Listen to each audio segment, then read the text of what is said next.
Guys, Martin here bringing you another Dragon Ball Z Dokkan battle video, and so today we are going to be taking a look at the Dokkan Fest exclusives that have released this year in 2025, or more specifically I should say the Dokkan Fest exclusive TURs.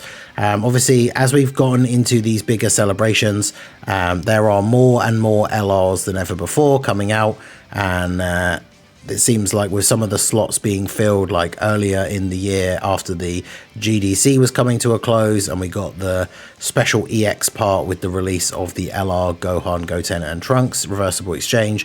That is a time slot where there would have usually been another Dokkan Fest TUR. Obviously, we don't know what's going on with the rest of November outside of the fact that the manga units banner is coming out in a few days' time. I think it's Thursday or Wednesday night if you're in the US. But we don't know what's going on for the rest of November. We know that we should still be getting some Heroes EZAs, so whether they'll drop as part of this 40th collaboration celebration, which doesn't really make sense, or they'll come a little bit later in November, and maybe there will actually still be a November like crossover Dokkan Fest or something. And then of course December, we do normally get like a Carnival LR. We got the Super Saiyan 3 Gotenks last year, and then of course there's the New Year dual Dokkan Fest as well. So if nothing else, we know that we're getting 2 more Dokkan Fest TURs, unless of course they do what they did with the superhero release and they drop 2 LRs, right? That's where we got Physical Gohan and Orange Piccolo. But I don't think that's the case. I guess it could be if they were going to do Daimo for New Year's, like with the adult Super Saiyan 4 Goku and like Super Saiyan 3 Vegeta, but I think that's something that they're probably saving till the anniversary now. So either way, we're going to take a look at the 8 Dokkan Fest TURs that have released so far, and then put them into a little sort of tier list, like just a 1 to 8 listing. This isn't like a super serious tier list, like, oh, these are definitively, I think, these, you know, the order. But we're just going to talk about all the units, and I have put them into a 1 to 8 order. Shout out to Drace from the Discord. He posted his own version of this earlier, and we talked about it on the stream this morning. So I thought it'd be a good idea to do for a video and go over these Dokkan Fest TURs. So we're going to start off with STR Cell. Obviously, we're still doing this like the way I would do a normal tier list video, so we are going in reverse order, which means I do think Cell is the worst. As always with any of these kind of videos with tier lists and stuff, this is entirely based on my own experience with the units and just how I've gotten on with them, playing the various different events and things like that. So obviously you might have a slightly different experience depending on how well you've gotten on with playing some of these guys, but obviously, you know, these are my opinions. If you disagree, do let me know why down below in the comments. I like to hear the reasonings behind disagreements. We've had some good discussions in the comments before. I've even changed my mind on some placements here and there based on discussions in the comments and everything. So this is why I always stress, like, when people comment that's just like, you know, you put this guy here, lol. It's like, okay, it's like, yes, I did. Like, and like, what's the issue? Like, tell me. So let me know what you guys think. But anyway, STR Cell number 8. I think he is the worst. That might surprise some people because, you know, I guess the bottom 3 are just like the worst out of all of them. Obviously, they're the bottom 3. I think you could probably interchange them around a little bit without there being too much argument from me, I suppose. But yeah, STR Cell, this is a character who on release, just very, very disappointing. The fact that they kind of themed him and his team more around tournament participants than they did like androids. Like, if you'd made this guy a really, really good androids leader, given him a really good android banner unit, because the android 18 banner unit wasn't particularly great, and then of course actually dropped like a really good part 2 LR that was an android. I think his celebration was where we got Pycon, right, who again like kind of helps out with tournament participants, is good on his team, I guess, but like, it's just a weird setup for a Cell, right? They could have done a really good, nice big android boost, and then, you know, even though it was a little while later in the year, you know, we got the Super 17 EZA with Baby. That would have been super good for an android team. We got that Hellfighter 17 World Tournament EZA. He would be really good if he had a good team to go on. So Cell was just really disappointing because he kind of carries on the tradition of there being the things with like, you know, we have the anniversary, we have Saiyan Day, like, and then we get like our first big sort of extreme Dokkan Fest of the year, if it's not Saiyan Day, right? Because, you know, we got Tech Vegeta last year, we got Broly a couple of years before, like Majin Vegeta. We have got an extreme Saiyan Day units, but they're obviously always like the Saiyans, so they're not really structured towards like full-on extreme teams most of the time. So Cell was like the first big release where it's like, okay, cool, a Dokkan Fest Cell. Like, he's on a lot of these great categories like Worldwide Chaos, which is part of his leader skill, but then like Sworn Enemies, obviously Androids, Artificial Life Forms, Accelerated Battle, Powerful Comeback, Power Absorption, Target Goku. Like, he, like a Dokkan Fest Cell announcement for coming out as the end of March Dokkan Fest. This guy could have been a really exciting option for making really, really good villain teams. And he just wasn't. And then obviously they made the weird flaw, which I don't understand why they do this with revival characters, when they've shown with other revival characters that they're perfectly capable of not doing this. But they made him one of these units where he only gets a specific part of his buff, which is the most important part, extra damage reduction and guard, if he is the one that revives, which means on release, if you're running his own team with double STR cells, one of them cannot revive and therefore cannot get that extra buff, and it's just not very good. So overall, this unit was not very impressive. Team wasn't very great. Design was kind of confusing. So I think for me personally is the worst one. Now, the next one we have is the Tech Kaioken Goku. Now, I know loads of people hate this guy. You might think Cell is better than him. I could probably see the arguments for it. The thing I will say with this Goku placement is I haven't pulled Goku. I didn't get him from his original banner. I got really lucky during the, was it the GDC that he came back? I got really lucky pulling the GDC units really quickly, so I didn't get a lot of the other units on the banner. So I still don't have this Goku, but obviously when he came out, I did a bunch of videos on the private server, so I have used him at Rainbow Full Level 10 links. And again, this is a guy who, like this dual Dokkan Fest, Kaioken Goku versus Hit, was something that was really highly anticipated for a long time. And then, you know, giving him reps of Universe 7 or full power, very limited leader skill. And then, of course, they made it so that for his passive, you want to be running Tournament Participant or reps of Universe 7. So it doesn't give him that option of just being thrown on any sort of like, you know, Power Beyond Super Saiyan, Realm of Gods, Goku Family, like that kind of team. Without using very specific characters. And of course, he's meant to be a damage dealing unit with this guy, right? Like, he's not very good defensively. He's meant to be a unit that's there to do damage, but his damage isn't even really that great. And you lose a lot of it, 70% attack and some crit chance, if you're not using him in a full rotation of reps of Universe 7. Which again massively limits his usability on a bunch of these different teams.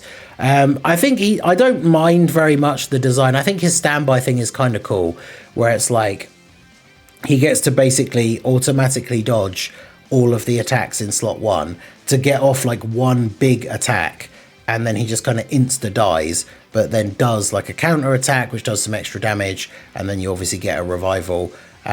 Which in a way it's kind of cool. I think it's an interesting sort of little design, but of course then the other problem with that is the fact that you've then used your revival. Like, if you're playing an event that's actually really tough and you require like a revival kind of in your back pocket as a thing that, like, you know, if you're in danger of losing, you know you've got a revival that you can fall back on, then this is the kind of character that you don't really want to use, because without using his revival to then boost him and give him all these extra buffs, right? Because once he's revived, he has guard, extra defense, additional super, and then dodge and crit chance, which he has some of, like, to start with, but loses the guard and everything for like after 3 turns and the defense. So it's like you have him for 3 turns, then you want to use his revival thing basically straight away so that he then gets those buffs back. But like I said, in some events you want to be saving that revival for later on when you might actually need it, like later into the event or like the final phase where you're, you know, a little bit past turn 3 and you want to be reviving against like the final phase of the boss. So this guy again, like even at his peak like setup, his performance isn't like crazy impressive, and his design is just a little bit counterintuitive for some of the stuff that he wants to be doing, in my opinion. So yeah, I've put this guy next, just because he's a Goku, I guess, and with some of the teams that he is on, I feel like maybe he probably does have that little bit extra viability over STR Cell.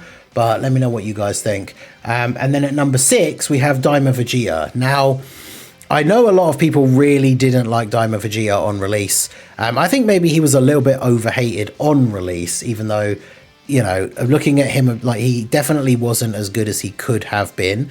But I feel like maybe he was a little bit overhated on release. But he is definitely a unit that was not super great, especially after the anniversary. Like the 10th anniversary was so good for the whole, like there was, you know, it was no celebration is probably ever going to be perfect, but there's just so much good stuff about the 10th anniversary. And then this guy released as like the EX part surprise like drop, and being the first release of like the mini Daima Super Saiyan 3 Vegeta, I think a lot of people were really excited for this guy to come to the game, only for him to be pretty disappointing like overall. Now, and the thing is, we've discussed him a little bit recently because of course with the release of the Daimo Goku, he now has a new 220 lead with a character that's giving support and giving him access to a bunch of these other like support units that weren't on his own team, and like he's probably in a better position in terms of like other teams he can be run on and stuff now than he was when he came out, because his own leader skill like transformation boost or gifted warriors is kind of annoyingly limited when it comes to some of the other like Saiyan characters that you would probably want to run with him. But now he's got some other setups to be on that kind of like I was interested to see like whether he would be a good viable option now as like a slot 1 unit on the Daimo Goku team. But unfortunately, after trying him out in some of the events, like that isn't really the case. Like he's a unit that is very much designed to like be in slot 1. But even in some of these events that are newer, like some of the Pure Saiyan Red Zone stages that are newer, but not like by any stretch the hardest events in the game, he's still not particularly great, right? Like taking him into things like the Kale and Caulifla Red Zone stage and stuff like that. Like he can be okay in the first phase, but then once the enemy starts getting to a point where they are actually doing like a somewhat reasonable amount of damage, then he just really isn't like good enough for those things, right? So a little bit disappointing overall for this guy, and like I say, especially because a lot of people, myself included, very excited for a Daimo Super Saiyan 3 Vegeta. Like I've said it on the stream earlier today, when the form was first revealed, I wasn't a huge fan of the new like unique design for his own Super Saiyan 3 hair, because obviously we're used to seeing from heroes and stuff, basically everyone kind of got like the same Super Saiyan 3 hair, and Vegeta getting a unique one, at first I wasn't like super impressed with it, but it's kind of grown on me, so I was excited for this guy, and he just ended up being a little bit disappointing. So I think these 3 are the worst 3. If you have your own personal preference and you want to kind of rearrange these 3, I could probably see it. I don't think any of them are like significantly crazy better than each other to warrant like there being an absolute set in stone order for how they are, but I don't know, for me personally they go like 8, 7 and then 6, right? So then at number 5 we have Int Hit. Now Hit, when he released, was obviously very good, and for things like Festival, being a stacker, obviously he can be very good. His team is pretty good because Accelerated Battle is a great category that always gets buffs. Rapid Growth is okay. Universe 6 obviously has had some good releases. Golden Week saw the part 2 obviously being LR, Kale and Caulifla, and they were really good. So Hit's pretty solid. At the time of release he probably was the best TUR, but you know, with what we've talked about with how few TURs have been coming out, and the fact that I think all of these guys released, well apart from Goku released at the same time, all of these guys released before him, So he didn't exactly have a huge amount of competition for the year so far. But yeah, he's pretty solid. Again, he's a unit that I haven't pulled but have used a bunch on the private server. But whilst he was very, very good on release, it was one of those things as we then moved into the GDC events meta, where it was a lot of events that are just very difficult straight away from turn one. Then obviously this guy became a lot more of a liability to be running in those kind of events because he wasn't getting the kind of time that he needs to really stack and build up and everything. So he's still a very solid unit, and I think for the events that he is good in and the events that you're going to want to use him in, he probably is still arguably better than the other 3 units that we've mentioned so far. But obviously, you know, he's not anything super crazy, I think, in this current like GDC content meta. But you know, he's definitely not a bad unit. You can still get some use of it out of him. But yeah, he's kind of firmly just in the middle of the pack here at number 5. If there's anyone that thinks he should be significantly better than that, do let me know down below, of course. But he comes in at number 5. He's still a solid unit, but again, nothing like super crazy in this current meta. So then at number 4, we have Kid Goku. Now, I think in the tier list that Drace made, I think Hit was just above Kid Goku. I think they're very similar. They do kind of similar things with the stacking. I do think that Goku, his leader skill, you could argue, is maybe it's got Earthbred Fighters as part of it, right? So it includes every Goku and Gohan. So even though it's not a perfect category for every Goku or Gohan, because obviously Youth and Dragon Ball Seekers is the extra plus, you could potentially argue that his leader skill is better. I'm not sure. But like, they're both very similar units with the stacking. Goku has damage reduction for 7 turns, which is really helpful. He can get a bunch of attacks off in 1 turn. He has this interesting thing where he has the crit chance and then dodge chance. But like once it goes off, it's kind of permanently active. So if he dodges an attack, he's then dodging every single other attack. And if he crits, all of his other attacks are critting. Like that's really, really good.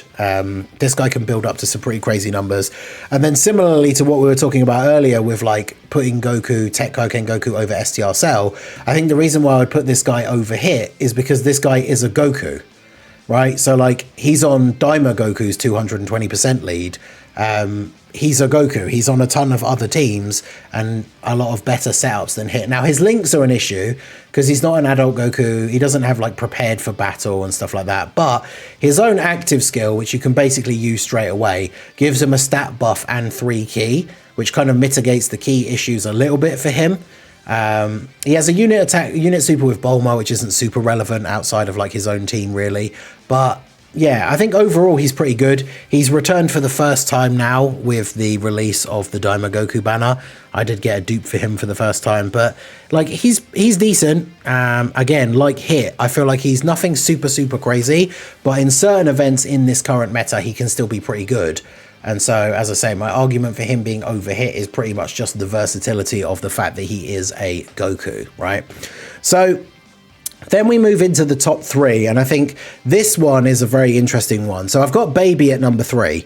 Now, I think Drace was saying when he made his list, a lot of people were saying that, like, Baby is better than some of the other characters that are a little bit higher up in the list, which I think is a bit weird.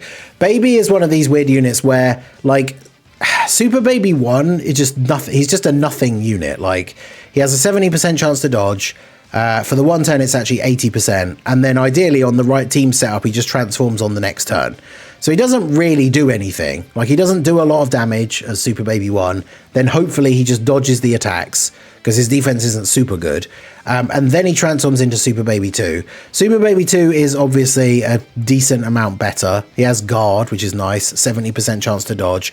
A lot of difficult events, he will still be like a dodge or die, especially against the toughest bosses. But he's pretty decent. Like, his leader skill is a bit, you know, Corroded Body of Mine's not a great category, although we obviously got a bunch of buffs with the part 2. Battle of Fate does have some good options, but he wants to be run with extreme class enemies, characters, extreme allies. So Battle of Fate is largely a lot of super class characters. And then obviously with his extra buffs, Terrifying Conqueror's Final Trump card, like his leader skill's decent. We've been waiting for a Dokkan Fest baby for a long time, but I do feel kind of similarly to how I feel about Cell, where we've been waiting for a Dokkan Fest baby for such a long time, because with all the categories that baby is on, he had a really good potential for an extreme leader skill with things like Terrifying Conquerors, Revenge, Inhuman Deeds, like Space Traveling Warriors, even Transformation Boost. But like giving him Corroded Body and Mind and Battle of Fate seems a bit not quite what we wanted for like a full crazy extreme team. And he's one of these units very similarly to Cell as well. Kind of funny, they're both extreme STR Dokkan Fest, and they have some similarities in the sense that not only did they not get the kind of leader skill we probably would have wanted, but also it's almost like seemingly they are just better on another team. Like Baby's best performance is probably on the Omega team, and Cell's best performance is probably on another team. Like he could be on Hit's team, you can have the like Pycon with the support and everything. Like he's probably better on someone else's team, but he can be pretty good. Like the dodge is obviously very helpful. He is a stacker. He has the giant ape transformation, which of course, as we know, has really good utility for events, for like cancelling out an enemy super for the turn. He does have the active skill as well. Like it's just a bunch of like a little bit of free damage and then no damage for you for the turn. It could get around rotation locking with giant ape transformation as well, which is really good. So Baby's in a weird spot where I think he is a solid unit, but I don't think he's like really, really good. There's a lot of areas where I think he could have been improved. But I do think he is probably better than these guys in longer events. I mean, he is a stacker as well. But in a longer event, I think Goku probably could end up being slightly better than him with the potential of how many attacks he can get off in one turn. Like, I've seen mine jump up to, like, decently high attack stats fairly quickly, whereas this guy doesn't seem to start off particularly high and then builds up a bit slow. But, I mean, I guess that is the difference with just how many additional supers and stuff you can get. But also this guy wants an entire Corroded Body and Mind rotation in order to get extra damage reduction, which is difficult to do with that category not being super great, even with the buffs that it did get. So let me know what you guys think. Do you think Baby should be at number 3? Do you think Goku is better? Or do you think Baby should actually be higher? Let me know what you think. And then when it comes to the top 2, I mean, there's only 2 options left. Obviously, when it comes to the top 2, I've got Tao at number 2. Because Tao on release was probably the best TUR, dropping like insane attack stat. No additionals built in or anything, but that's because he's there to just do one big massive attack. His leader skill is not terrible considering it's Earthbred Fighters and then Mission Execution, but his leader skill's not the best, but his team could be really good. The Part 2 LRTN obviously helped him out as well.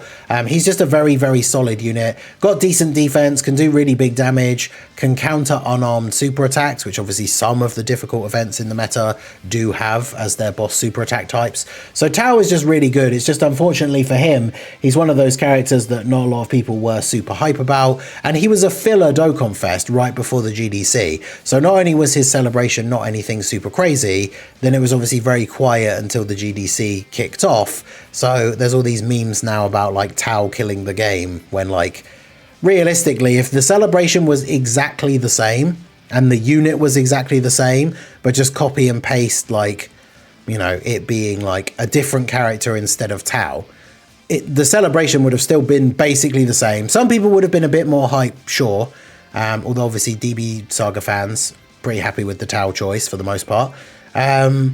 But yeah, like this could have been any other random, like if they were dropping an extreme Dokkan Fest, obviously it's difficult with those exact categories for it to have been really any other character. But if they're dropping an extreme Dokkan Fest, even for DB Saga, if it was like a Demon King Piccolo, which people have wanted to see and were disappointed with the 10th anniversary free-to-play LR, or even if it was like, you know, a Frieza, like a random Dokkan Fest third form Frieza or something, I really don't think that that celebration or that period of the game would have been any more like exciting or hype just because the unit wasn't Tao.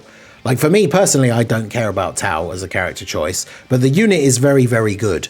And I think up until the release of the obvious number 1 Daimo Goku, he was number one. I say the obvious number one as in he's obviously the one that's left, right? You might not think he's number one. Do let me know. Let me know if you still think Tao is better. But Mini Daimo Goku is very, very good. I've been having a lot of fun using him. You could argue maybe, I guess, that it's a little bit of recency bias, but I think he's really, really good. He's obviously not a slot 1 unit, and that's like the big thing to think about, because he gets most of his stats when he attacks. So like, obviously turn 1 especially, he's not going to be good in slot 1. He does carry over the stats from his super attacks to the next turn, so his start of turn defense on his second appearance is considerably higher. So, you know, there could be certain situations where, especially if you know they're just going to be normal attacks, he can actually get away with being in slot 1. Because I've seen him at like, you know, 7 to 800k defense turn 2 after a couple of supers on turn 1 with 44% damage reduction. And then obviously he has the 44% chance to dodge as well. His leader skill is really good. Obviously, whenever we get a new Pure Saiyans leader, obviously they have a ton of options. And Demonic Power is a great category as well. His team, I just think, is really good and really fun. His entrance animation is super easy to get because you either have another Demonic Power ally on the team, which even if you're just running like, if you're running his team double leads and then all Pure Saiyans, none of which are Demonic Power, he still gets the intro buff off of the friend Daimo Goku. Or if you just have 5 superclass allies. But then even if you wanted to mix in extreme units, he still gets it off the other Daimo Goku. So I think his only real flaw is that he only guards for 5 turns. And then you would have to worry about him a little bit, like if he's eating a slot 2 super after the 5 turns have run out. But when he's fully built up, he's done a couple of supers, he's got his buff from the previous turn. Like, this guy can get to over 3 mil defense with 44% damage reduction. So as long as he's not getting hit by big type disadvantage bosses, he can still be pretty good. And then you've got to remember that to back all of that up, he also has 44% chance to dodge, and he has the Ki Blast super nullification. Well, it's not a nullification, so it's a full-on counter. Which is really, really good as well. The active skill's good and can do big damage, especially on turn 4 where he gets this massive buff. Like, I think this guy's really, really good. I don't think he's like super crazy busted, like, oh my god, he's insane. Like, you go into any content and he just like crushes everything and never dies. But obviously, like, I don't want units to be like that. Because A, it kind of speeds up power creep a little bit, but B, you know, part of the fun of the game for playing the tough events, especially for me, is like the challenge, right? It's like how the anniversary content seemingly was really hard for any team that you weren't running like Tech Vegeta and AGL Gogeta, because they could crush those stages. So then if you tried running a team without them, it was really tough because the bosses were hitting relatively hard, but also had a ton of HP because they needed it to even have a chance of surviving a single turn against Tech Vegeta's active skill turn, even though most of them couldn't if it was like a rainbow friend with support and everything. But this guy's really, really good. For a Dokkan Fest TUR, especially considering he is quote-unquote like a filler Dokkan Fest just here at the beginning of November, this unit is super good, and I think he is better than all of these other units, right? Tao, we were talking about, he doesn't have the additionals built in, so you can get the hidden potential. He could do one big like 60, 70, even 80 mil, potentially. I've even seen him higher than that depending on the rotation and everything. Whereas Goku is more of a like, does 2 or 3 supers in the turn, but gets up to doing like 50, 60, 70, especially on that turn 4. His leader skill's better than Tao. He's a Goku, so again, as with the other Gokus we've mentioned, more versatility for the team builds that he can go on and stuff like that. So yeah, I think this guy's really good. I think he's the best TUR in the game currently. And so, of course, out of the 8 Dokkan Fest TURs to have released this year, I do think that he is the best one. So if we go ahead and where is my zoomed in version of the tier maker? There we go. So that's how I organized the 8 Dokkan Fest exclusive TURs to have released this year. I did put these guys in the middle. I kind of put like the same color. I've done this on a lot of my tier lists before. Realistically, I probably could like just go ahead and do this at the bottom here after what we talked about like in the video discussion.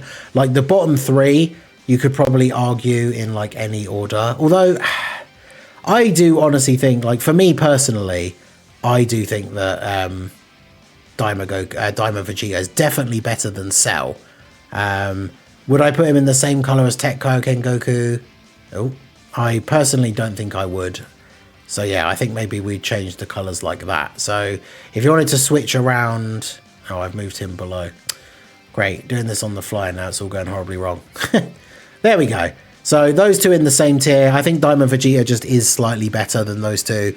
These three, I think they're in that order, but they're all kind of similar tier. Again, like I say, if you wanted to mix them around, I probably wouldn't argue too much, but I think Tao is better than all of the units below him, and I think Daimo Goku is the best one. So let me know what you guys think down below in the comment section. When it comes to the 8 Dokkan Fest TURs that have released this year so far, who do you think is the best? Who do you think is the worst? Give me your personal 1 to 8 down below in the comment section. So that is going to be it for the video, guys. This has been the Masked Ningen. Smash that like button, subscribe to the channel if you are new. Check out the links down below, and I will see you all again soon. Have a good one.